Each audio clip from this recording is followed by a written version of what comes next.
Have you ever felt like you're doing more for others than they're doing for you? You help, you support, you lend a shoulder, and then suddenly you catch yourself with the bitter thought, I feel like I'm being used. Not out of malice, not on purpose, but simply because we've gotten used to it. We've gotten used to you always being there. We've gotten used to you saying yes. Over time, kindness stops being perceived as a gift. It becomes background noise, something taken for granted. Help no longer evokes gratitude, support no longer surprises, and your participation begins to feel like an obligation. And that's where an internal fracture arises. You give from the heart, and in response, there's silence or indifference. This topic is so painful because it strikes at the very core of our identity. We were taught to be good, responsive, convenient. And when it turns out that this isn't always love and respect, a conflict arises within. Is there something wrong with me, or is the world just not like that? In today's fast-paced, overwhelmed world, genuine kindness often becomes a resource expended without regard for the cost. And this is where Stoicism comes into play, not as a cold philosophy of denying feelings, but as a point of support. It invites us to take an honest look at reality, regain our inner balance, and ask an important question: how can we be kind without destroying ourselves? This path begins with awareness. And it begins here. From childhood, many of us were instilled with a simple formula: a good person is one who shares, helps, and doesn't create inconvenience. We were told to be polite, accommodating, caring. Say yes, even if you don't feel like it. Be patient. Think of others. Being convenient became almost synonymous with kind. Gradually, kindness became associated with approval. We were praised for helping. We were condemned or shamed for refusing. We quickly learned this lesson: to be accepted, we must give. To be loved, we must sacrifice. This is how an inner mindset is formed: my value is determined by how much I do for others. And then fear sets in. Fear of saying no. Fear of appearing selfish, callous, ungrateful. An inner voice whispers, if you refuse, they will stop loving you. And even when our strength is exhausted, even when we resist within, we agree, not because we want to, but because we fear appearing bad. But therein lies the illusion. We were taught to be good to others, but we were not taught to be honest with ourselves. Sacrifice was replaced by virtue, and self-denial by moral duty. And as long as this model remains unnoticed, it governs our decisions, turning kindness not into a free choice, but into an obligation. The paradox is that a constant willingness to help doesn't always command respect. On the contrary, an endless yes over time begins to look like weakness. Not because kindness is bad, but because it has no boundaries. When a person never refuses, others stop seeing them as a choice, they see availability. Gradually, a shift occurs. Requests turn into expectations. Responsibility subtly shifts onto your shoulders: you can handle it, it's no big deal, you always help. People begin to dump tasks, decisions, and emotional burdens on you, not out of malice, but out of habit. And the more often you agree, the more natural it becomes for them. From a Stoic perspective, inner strength isn't the ability to please everyone, but the ability to manage oneself. Self-control, moderation, and clarity are the hallmarks of a strong character. A Stoic doesn't shy away from helping others, but they never act against their own dignity. They know the value of their time and energy and don't give them away automatically. Sooner or later, the first painful moment arrives, the realization that the word no is necessary. Not as an act of aggression or coldness, but as a declaration of one's own value. This confrontation is frightening: resistance within, potential discontent without. But this is precisely where the transition from convenient to respected begins. This step marks the beginning of true inner strength. Often, we don't help entirely, for free, even if we convince ourselves otherwise. Deep down, there almost always lurks the hope that we will be noticed, appreciated, and reciprocated. We expect gratitude, attention, reciprocity, maybe not immediately, maybe not in the same forms, but one day. This invisible transaction is rarely recognized, but it is precisely this that makes kindness vulnerable. The problem is that expectations almost always lead to disappointment. People think differently, feel differently, and live at their own pace. Some accept help as the norm, some genuinely don't see its value, and some are simply unable to give in return what we expected. And every time our inner hope is not fulfilled, we feel pain, resentment, and devastation. Stoicism is crystal clear here: we don't control the actions of others, we only control our intentions, actions, and attitudes. Expecting gratitude means handing over our peace of mind to someone else. It's a risky trade, one in which we almost always lose. Helping without demands is a rare but liberating attitude. Either you help consciously, without expecting anything in return, or you honestly admit to yourself that you're not ready to give right now. There's no cruelty in this. On the contrary, it's a form of self-honesty. When kindness becomes a choice, not a quiet request for recognition, it stops hurting and begins to strengthen. Excessive kindness rarely remains neutral, it attracts something.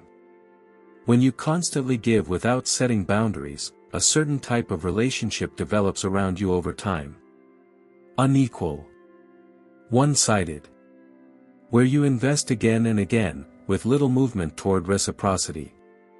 In healthy relationships, giving is two-way. Not necessarily symmetrical, but vibrant: today one helps, tomorrow the other. In toxic relationships, everything is clear and predictable: one gives, the other takes. And the more you're willing to endure, the more comfortable the person who's used to only receiving becomes. Such people aren't always malicious, they're simply following a script available to them. Over time, an energy imbalance develops. After socializing, you feel tired, drained, and weighed down. You're giving away not only time and effort, but also emotional energy, without receiving support in return. And the longer this continues, the more your sense of self-worth becomes distorted. Boundaries change everything. When you start saying no, limiting access to yourself, choosing who and how much to give to, your environment inevitably changes. Those who were there only for resources disappear or distance themselves. But others appear, people who value you as yourself, not just what you can give. This isn't a loss. It's a natural filtering process. And it's an important step toward relationships based on respect, not on draining your energy. When a person constantly dwells on the concerns of others, their own life gradually blurs.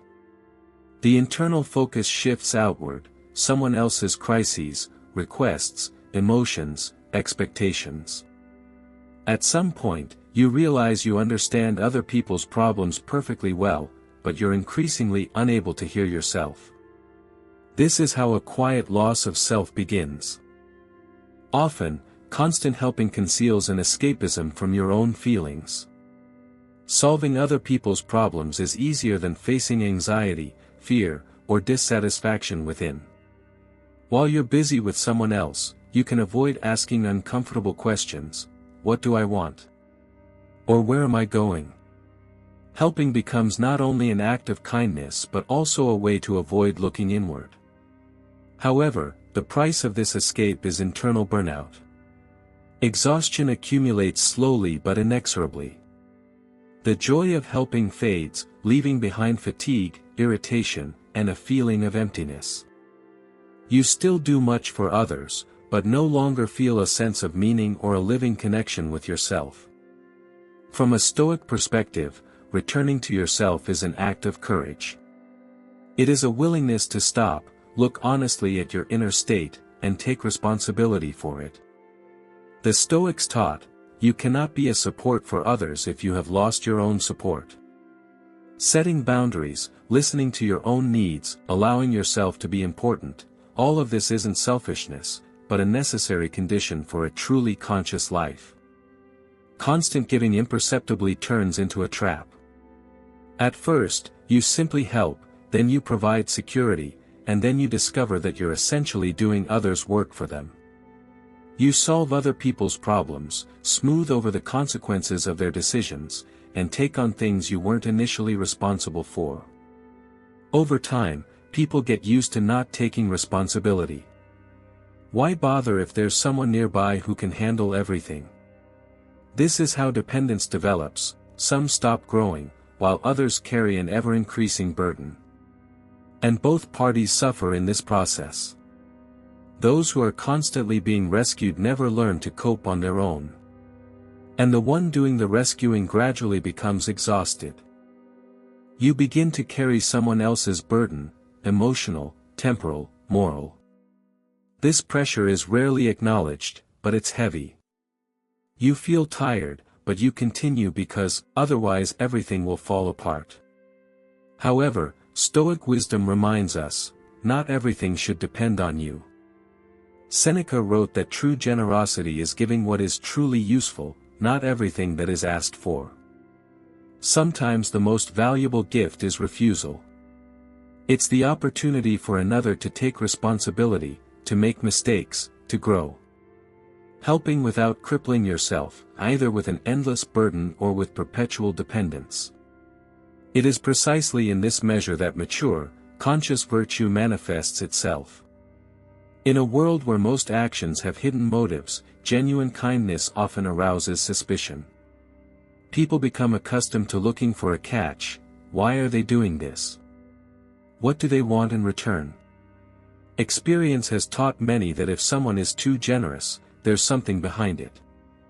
And it's not about your personality, but a general background of mistrust.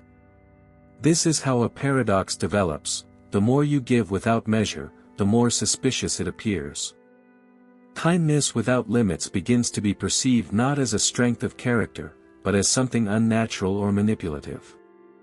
Especially for those who have already encountered well-wishers with hidden motives. It's important to distinguish between kindness with context and kindness with boundaries. The former seeks recognition, control, or dependence. The latter is calm, clear, and unobtrusive. Stoicism teaches precisely this approach, acting in accordance with your values, without making excuses or trying to please. Reputation is built not by excess, but by consistency. Not by the number of sacrifices, but by the strength of principles. When people see that you help consciously, selectively, and with equal honesty, and are also capable of refusing, trust develops naturally. Not immediately, but over time. It is precisely this kindness that withstands skepticism in time. Sometimes we notice a painful pattern: people only need us when they are going through hard times, but we are never included in the joyful moments of their lives. You become a convenient person, someone they can lean on, someone they are always willing to ask for help, but whose personality or joy remains out of sight. This feeling, when your value is determined solely by your usefulness, and not by who you are, can hurt more than any overt disdain. The Stoic approach helps us view such relationships from a perspective of reality and control. We can't force others to judge us fairly, but we can choose who deserves our time and energy. Reassessing our surroundings becomes an important act of self-respect. Stoicism teaches us to choose reciprocity, to build relationships with people who value us fully, share our joy and support, and not just see us as a means to solve their problems. Ultimately, we learn to be with those who truly see and value us, not just our actions. The hardest "no" is often said to family and close friends. It's the most difficult to set boundaries with them because we're afraid of offending, appearing callous, or selfish. But true caring doesn't lie in boundless self-giving, it begins with the ability to value our strengths, resources, and inner peace. Stoicism teaches that helping should be done in moderation. By giving too much, we risk losing ourselves, while by giving wisely, we maintain the ability to be useful over the long term. Saying no without guilt is an act of respect for yourself and your abilities, not harshness or indifference. As Seneca said, help should be proportionate to your abilities, otherwise, it ceases to be generosity and becomes self-depleting. Gradually practicing saying no with love and firmness helps build confidence, maintain healthy relationships, and model genuine caring, where respect for yourself and others goes hand in hand. Time is our most valuable currency, far more significant than money. Unlike material resources, it cannot be regained or accumulated, and that's why it should be treasured with particular care. In today's world, it's easy to fall into the trap of constant busyness. We agree to every request, attend unnecessary meetings, and lose touch with the present moment. Stoicism reminds us of the finiteness of life and that every day is a gift not to be wasted. An important tool here is the internal filter: is this worth my time? A question that helps separate truly meaningful tasks and relationships from those that are unimportant or draining. Mindful time management allows you to conserve energy, focus on your priorities, and live a full life, without wasting precious hours on the empty expectations of others. Thus, the value of time becomes a guide for a balanced and stoically wise life. To avoid being taken advantage of, it's important to develop several key principles based on Stoic wisdom. The first is the art of saying no. Refusing is not an act of selfishness or harshness, but a way to protect your resources and direct your energy to truly important matters. Learning to say no should be done gradually, starting with minor situations and developing the skill to more serious cases when the pressure from others is particularly intense. The second principle is self-analysis through emotions. Stoicism teaches us to listen to ourselves and our feelings of irritation, fatigue, or resentment after helping others signal that boundaries have been violated. Recognizing these signals helps us adjust our behavior without guilt or resentment, maintaining inner harmony. The third principle is keeping your distance from energy vampires. People who constantly complain, demand, and drain your energy aren't necessarily bad, but their impact on your emotional state can be destructive. Setting reasonable boundaries and limiting contact helps conserve resources without damaging relationships, as long as it's done respectfully. The fourth principle is conscious self-care. This isn't just relaxation or entertainment, but a regular practice that supports emotional and physical health. Making time for yourself, your interests, and recharging your energy is a crucial tool for a balanced life. By combining all these principles, we learn to help others without losing ourselves, creating relationships based on mutual respect and lasting harmony. At the core of Stoic philosophy is the idea of the golden mean, a balance between extremes. This means we should be neither stingy nor overly self-sacrificing. True generosity is manifested with clarity and awareness. We give as much as we can without harming ourselves and maintaining inner harmony. Helping others shouldn't become self-destructive or exhausting.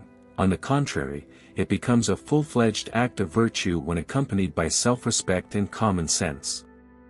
Balance allows us to be helpful and supportive of others while remaining true to ourselves, and it is in this combination that the true power of Stoicism lies. True kindness always begins with self-respect. You don't have to be a source of help and support for everyone around you, and this realization is liberating. The word no ceases to be an enemy, it becomes an ally, a tool for protecting your energy and boundaries. True strength lies in choice, in the ability to give wisely, to help mindfully, and to preserve yourself in the process. Stoicism teaches us that true kindness is a harmony between generosity and self-respect, when we remain strong, calm, and true to ourselves. It is in this calm, confident state that we can be of service to others without losing ourselves.